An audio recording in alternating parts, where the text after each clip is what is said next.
अस्सलामु अलैकुम रहमतुल्लाहि व बरकातुहू। नाज़रीन किराम, बसीरत ऑनलाइन के ख़ास प्रोग्राम रूबरू में आपका इस्तकबाल है। मैं हूं आपका मेज़बान ग़फ़रान साजिद क़ासमी।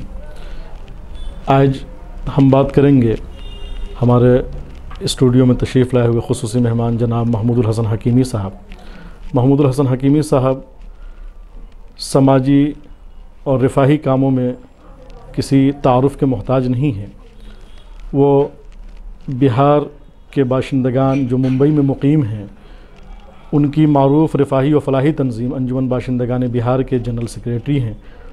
और अगर ये कहा जाए कि वो बहुत ही फ़ाल और मुतहर्रिक जनरल सेक्रेटरी हैं तो इसमें कोई दो राय नहीं होगी। आज हम जनाब महमूदुल हसन हकीमी साहब से अंजुमन बाशिंदगान बिहार की खिदमात और उसके अग़राज़ व मक़ासिद और मुस्तक़बल के अज़ाइम और मंसूबे पर ख़ुसूसी गुफ्तगू करेंगे। तो जनाब महमूदुल हसन हकीमी साहब, आपका हमारे स्टूडियो में इस्तक़बाल है। शुक्रिया जी।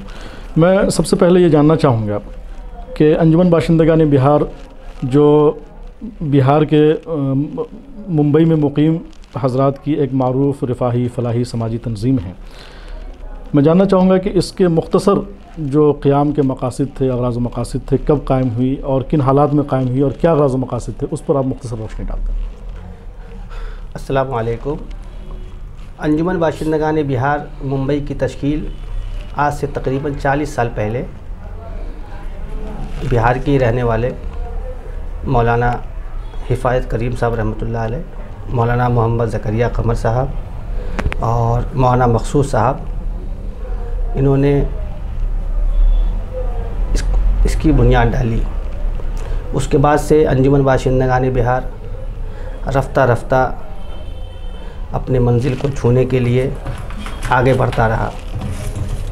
मैं आपको बताता चलूं कि अंजुमन का जो मेन मकसद है, अंजुमन के क़याम का जो मेन जो अक़राज़ व मक़ासिद है, वो ये था कि मुंबई में जो मुक़ीम बिहार के लोग हैं, उनकी देख रेख, उनकी परेशानियों को हल करना, उनकी आफ़त, उनकी नागहानी आफ़त जो आती है, उनकी बच्चों के एडमिशन, अस्पताल के अंदर जो परेशानियां होती है इलाज में, उसकी देख रेख, इन सब के लिए अंजुमन की तश्कील अमल में आई थी। और आज मुझे बताते हुए ये खुशी हो रही है कि 2015 में मैं जनरल सेक्रेटरी के तौर पे नामज़द हुआ। मुझे बिहार के लोगों ने अक्सरियत राय से जनरल सेक्रेटरी चुना। उसके बाद से मुसलसल मैं इस काम में लगा हुआ हूँ। आपको बताता चलूँ कि अब तक तकरीबन मैंने अंजुमन बाशिंदगान बिहार मुंबई की मदद से और दीगर मुखय्यर हज़रात हैं उनके ताआवुन से 50 हार्ट और उसके अलावा जो दीगर इमराज़ हैं उसका ऑपरेशन कराया। उसके अलावा हमने एक नई पहल शुरू की। पूरे मुल्क से, ख़ास तौर से बिहार से जो हज़रात, जो मरीज़ टाटा हॉस्पिटल में आते हैं, वहाँ पे हमने हफ्ते में 2 दिन जाने का सिलसिला शुरू किया। उससे एक चीज़ का अंदाज़ा ये हुआ कि वहाँ जो मेन प्रॉब्लम ये है, मेन जो समस्याएं हैं, जो दुश्वारियाँ हैं, उनके रहने का क़याम, उसके लिए हम काफ़ी जद्दोजहद कर रहे हैं। उनके रहने का इंतज़ाम जितना हम लोगों से हो सकता है हम पूरी कोशिश करते हैं। और आप 2015 में जनरल सेक्रेटरी मुंतखब हुए अंजुमन के, तो 2015 से अब तक के नुमाया कामों में अगर देखा जाए तो कौन से ऐसे नुमाया काम हैं जिनको आपने अंजाम दिया और जिससे बिहार के लोगों ने फ़ायदा उठाया? इस पर सबसे नुमाया काम ये था कि बिहार की वो तलबा और वो तालिबात जो किसी वजह से अच्छे नंबरात से पास होते थे, उनकी हौसला अफजाई नहीं हो पाती थी। हमने एक शुरुआत की अंजुमन बाशिंदगान बिहार मुंबई की जानिब से। हमने एक प्रोग्राम करने का सिलसिला शुरू किया और बहुत बड़े पैमाने पे हमने 3 प्रोग्राम किया है।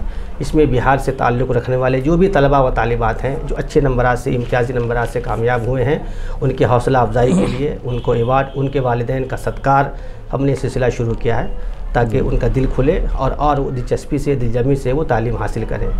दूसरा काम हमने ये शुरू किया है कि बिहार के वो तलबा व तालिबात जिनको सरकारी स्कीमों के ताल्लुक़ से मालूमात नहीं थी, जैसे मौलाना आज़ाद मालियाती कारपोरेशन हुकूमत महाराष्ट्र है, इनसे इस्तेफ़ादा किस तरह हासिल किया जाए, इनसे किस तरह फ़ायदा हासिल किया जाए। हमने तकरीबन अब तक 200 बिहार के तलबा व तालिबात के स्कॉलरशिप का फॉर्म भरवाया जिसमें से तकरीबन 150 बच्चों का स्कॉलरशिप का फॉर्म पास हो गया है और कुछ कागज़ी कार्रवाई की वजह से 50 बच्चे अभी रह गए हैं। हम मुसलसल हैदर आज़म साहब जो चेयरमैन है मौलाना आज़ाद मालियाती कॉरपोरेशन के, उनके राब्ते में हैं और इंशाअल्लाह उनको भी हम सरकारी स्कीमों से फ़ायदा उठवाएंगे। इंशाअल्लाह जितनी हमसे जो मदद हमसे हो सकती है हम इंशाअल्लाह हम करेंगे। तीसरा काम हमने ये किया है कि बिहार के वो जो गरीब तलबा है उनको स्कॉलरशिप देने का सिलसिला हमने शुरू किया, जो कभी आज तक अंजुमन के तहत हुआ नहीं था। हमने 200 बच्चों को हर साल स्कॉलरशिप देने का प्रोग्राम शुरू किया। जितना हमसे मुमकिन हो सकता है हम उनको अंजुमन बाशिंदगान बिहार की जानिब से एक हौसला अफजाई के लिए भी उनको चेक देते हैं, उनके वालिदैन को बुलाते हैं और उनकी हौसला अफजाई करते हैं। माशाअल्लाह। तो एक आपको ये महसूस होता होगा कि यहाँ जैसे कि बिहार से जो लोग आते हैं बिलखुसूस इलाज के लिए, उनके बारे में एक बड़ी परेशानी ये सामने आती है कि उन्हें रहने सहने की बड़ी परेशानी होती है। तो इस सिलसिले में मुस्तकबिल के मंसूबे में सबसे पहला मंसूबा ये है कि हम टाटा हॉस्पिटल, चूँकि मैं जाता हूँ हफ्ते में 2 दिन, मुझे इस बात का शदीद अंदाज़ा है और मैं इस बात को बहुत ज़माने से महसूस भी कर रहा हूँ। और मैंने अभी कुछ दिन पहले ये तय किया है, मैंने कई लोगों से जो हमारे बिहार के मुखय्यर हज़रात हैं, जो अहले सरवत है, उनसे मैंने गुफ्तगू भी की है कि एक बिहार हाउस अगर ना बना सकें तो कम से कम एक गेस्ट हाउस नुमा एक जो गरीब लोग जो बिहार से आते हैं उनके लिए बनाया जाए, कहीं भी जगह लेकर के, कहीं भी क़याम लेकर, या बीएमसी की जगह लीज़ पे लेकर के। बीएमसी की जगह लीज़ पे लेने के लिए हमारी जद्दोजहद काफ़ी है। कई मीटिंग हमारी बीएमसी के आला अफसरान से हुई है। इंशाअल्लाह जल्द उसमें भी हमको कामयाबी मिलेगी। अगर वो जगह मिल गई तो हम इंशाअल्लाह उसमें बिहार हाउस ही की तरह जो है गेस्ट हाउस बनाएंगे, जहाँ पे कम फीस में रहने के लिए जो बिहार से जो लोग आते हैं, जो मरीज़ लोग आते हैं, रहने का इंतज़ाम किया जाएगा इंशाअल्लाह। हाँ, इसलिए कि ये एक बड़ा काम होगा, क्योंकि बहुत सारे लोग अभी भी आते हैं परेशान रहते हैं। तो अगर अंजुमन बाशिंदगान बिहार का ये इरादा है तो ये बड़ा नेक इरादा होगा। और मज़ीद आप लोगों के मुस्तक़बिल के क्या अज़ाइम हैं अंजुमन बाशिंदगान बिहार को मज़ीद फ़ाल करने के, क्या आपके अज़ाइम हैं? इस पर कुछ अज़ाइम क्या है? अभी हमने सबसे पहले तो हमारी जद्दोजहद ये रहेगी कि हमको बीएमसी से जगह मिल जाए। हमने बीएमसी के आला अफसरान को कई जगह की निशानदेही की है, कई जगह हमारी नज़र में है। बीएमसी अफसरान ने भी 5 जगह की निशानदेही की है, जो आप जगह आपको लिस्ट पे हम दे सकते हैं। तो इंशाअल्लाह बहुत जल्द हमने तमाम कागजात बीएमसी में जमा किया है। जैसे ही कुछ मामलात होंगे तो इंशाअल्लाह जगह हमको मिलेगी और उसके अंदर पैथोलॉजी लैब और जो गरीब लोगों के इलाज के लिए, फ्री इलाज के लिए हमने कुछ हमने सोचा है, इंशाअल्लाह वो भी किया जाएगा। और स्टडी सेंटर जो बिहार के तलबा व तालिबात हैं उनके लिए, उनके पढ़ने के लिए जो है एक स्टडी सेंटर बनाने का हमारा मंसूबा है। इस जानिब भी आप लोगों का कदम बढ़ेगा आगे कि यूपीएससी यानी कि जो यूनियन पब्लिक सर्विस कमीशन के लिए जो एग्ज़ाम होते हैं, उस जानिब भी आप लोग कोई कोचिंग सेंटर वगैरह के कायम करने का कुछ प्लान बना रहे हैं, कुछ मंसूबा? उसी में अगर वो जगह हमको मिल जाती है तो इंशाअल्लाह उसी में जो है अपने लोगों से मशवरा करके, जैसा मशवरा होता है इंशाअल्लाह उसमें इसको शुरू किया जाएगा इंशाअल्लाह। अच्छा, एक बात और मैं ये जानना चाहूँगा कि अभी भी ये महसूस होता है कि अंजुमन बाशिंदगान बिहार जो आपकी बहुत फ़ाल तंजीम है, लेकिन बहुत सारे बिहार के लोग ऐसे हैं मुंबई के अंदर जिन तक अभी तक अंजुमन का पैगाम नहीं पहुँच सका, वो नहीं जानते हैं। तो उन तक आप अंजुमन का पैगाम पहुँचाने के लिए या उन तक अंजुमन को पहुँचाने के लिए क्या आपके पास उसके तरीक़े हैं? क्या आपने सोचा उस बारे में?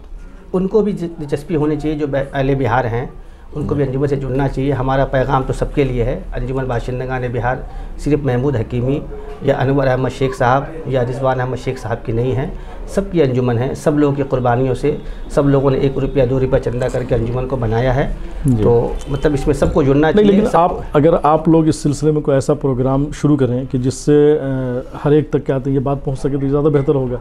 बहुत सारे लोग हैं जो बेचारे किसी वजह से नहीं पहुंच सके हैं। मसलन ऐसा कोई प्रोग्राम शुरू करें कि जैसे हर इलाके के कारखानों तक जो है आपका नंबर आपका ये पहुँच जाए। अभी इंशाअल्लाह बहुत जल्द कोई कदम उठाया?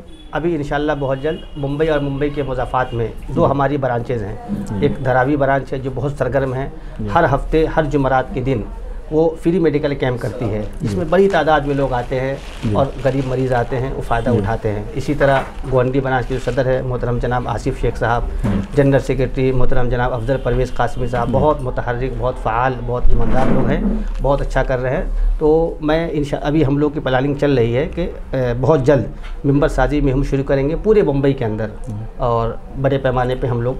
तो मज़ीद ब्रांच कायम करने का इरादा है? हाँ जी, मालूनी मलाड में वहाँ से काफ़ी दबाव आ रहा है तकरीबन 1 साल से। वहाँ भी जगह भी देखी गई है, इंशाअल्लाह बहुत जल्द वहाँ पे उसका क़याम अमल में आएगा। चूँकि बिहारियों की आबादी वहाँ बढ़ती जा रही है, इसीलिए मुसलसल वहाँ से दबाव है।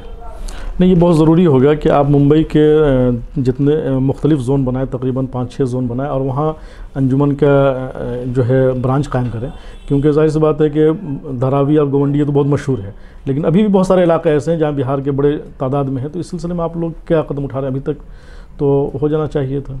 मालूनी मलाड में इरादा है इंशाअल्लाह बहुत जल्द रमज़ान से पहले ही हम इंशाअल्लाह वहाँ ब्रांच ऑफिस का क़याम अमल में आएगा, और आपसी सलाह मशवरे से जो है वहाँ के चेयरमैन का, वहाँ के जनरल सेक्रेटरी का इंतखाब करेंगे और उसकी ओपनिंग करेंगे इंशाअल्लाह। चलिए, बड़ी खुशी हुई आपसे मुलाकात करके और आपसे बात करके। ये थे हमारे जनाब महमूदुल हसन हकीमी साहब, अंजुमन बाशिंदगान बिहार के जनरल सेक्रेटरी, जो अंजुमन के अग़राज़ व मक़ासिद और उसके अज़ाइम और मंसूबे पर अपनी बात रख रहे थे। जज़ाकल्लाह।